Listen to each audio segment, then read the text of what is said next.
Hello, Paul Osborne here. Thank you for downloading this latest podcast. You know, Matt Hancock is desperate to go on holiday. To be fair, who could blame him after the year that he's had? I mean, all I've done is shuffle from my bed to my desk and back again, and I'd be prepared to sell a kidney for a weekend in Blackpool. But such is the Health Secretary's intense need for a break that he can't go a day or more without telling anyone he meets that he's already booked a trip to Cornwall. Pretty much every time one of his cabinet colleagues goes on television to say that it's far too soon to be planning a summer break, up pops Matt Hancock, bucket and spade in hand, to tell us how soon he'll be striding along the beach in search of a 99. Given this week's extraordinary escalation of punishments for breaking the rules on travel, it wouldn't be that surprising to find that just thinking about having a scone by the beach in St Ives could carry a couple of years in prison.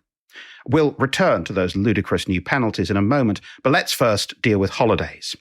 Because while Matt Hancock might be accused of being prematurely optimistic about his holiday prospects, he is hardly the first member of this government to declare the sun is shining as the storm clouds near.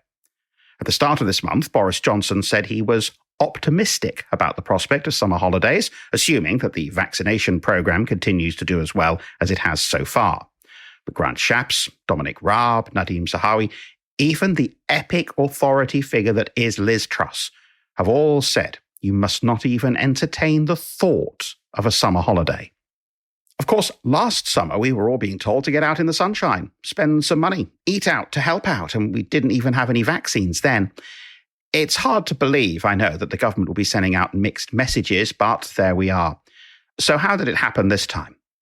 The Prime Minister appears to have finally learned the lesson of over-promising imminent release from coronavirus restrictions, only to have to row back in the face of reality. 6 weeks into our third lockdown, the thing he seems to fear most of all is a fourth one. And so, however much he may like to be down in Cornwall with Matt Hancock with his straw hat on, playing cricket on the beach, he daren't hold out the prospect if he's not at least fairly confident he can deliver it. And you can understand why. While it's undoubtedly good news that infection rates are substantially down from a month ago, they are still far, far higher than they were last summer. And while death rates are falling too, we are still losing many hundreds of people every day.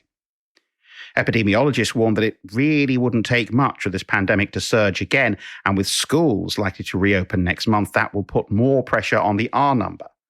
It is still a race between the virus and the vaccine, and as great as it is to have given a first shot to the most vulnerable, that still leaves tens of millions more unprotected. But look, people need something to look forward to.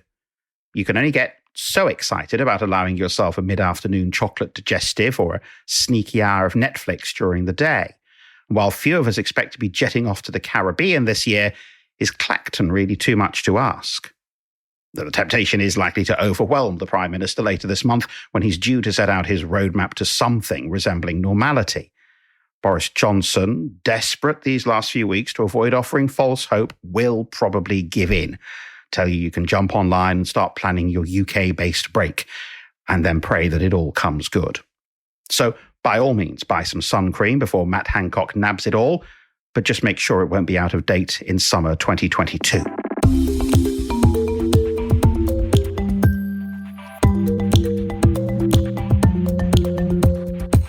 While the government could never be accused of clarity on the issue of summer holidays, when it comes to punishing holidaymakers, it's turned positively medieval. Anyone who fails to declare arrival from a red list country where COVID cases or variants are posing a significant threat now risks 10 years in jail. 10 years is the same sentence you get for making threats to kill, for indecent assault or cruelty to children. It's twice the maximum sentence for unlawful wounding or dealing in firearms. Now, if lying about flying in from Portugal can land you 10 years in jail, imagine what you'd get if you'd waited a year to impose a hotel quarantine system to contain the spread of a deadly virus that so far has claimed well over 100,000 lives. I mean, just wait until they get hold of whoever was behind that. Will any judge ever actually impose a 10-year sentence? Of course not. In which case, why on earth are you doing it? You may as well order them to be put into the stocks. It's perhaps embarrassing that it was holiday-mad Matt Hancock who was setting out the new crackdown in between shopping for Hawaiian shorts and giant inflatables at the beach at Newquay. There is a certain schizophrenia in government pronouncements on COVID. 10 years inside for concealing foreign travel. Don't even dare think about a holiday. Don't imagine for a moment what it would be like to be lying in a deck chair. Otherwise, expect the COVID marshals to come knocking on your door.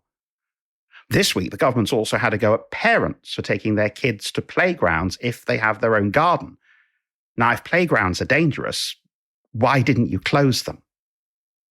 A year ago, the public was crying out for advice and instruction from the government. And what we got instead was a prime minister who went around shaking hands with everyone and a super spreader horse racing festival. When lockdown finally did come, compliance with the restrictions was near total, and the vast majority of people are still keen to follow the rules. But those rules themselves need to be reasonable. You can't go around telling parents whose children have been locked up since Christmas that they're not allowed on a swing, or try to outlaw just the concept of looking forward to a slightly less awful future. And when you start to threaten tougher sentences for international travel than for abandoning children at home alone, all you do is lend weight to the kind of tinfoil hat-wearing half-wit who blathers on to similar idiots about it's all a plot to impose a police state. Look, Lord knows our government ministers need a holiday, and their behaviour just proves it. We all need a holiday. But just because you can't take one right now doesn't mean you should take your bad moods out on the whole country. Well, that's it for now. Don't forget, you can get in touch on Twitter, Facebook, Instagram. All the links are in the show description. There are links to subscribe at partygamespodcast.com, as well as an archive of all the past episodes. But for now, thank you for listening, and goodbye.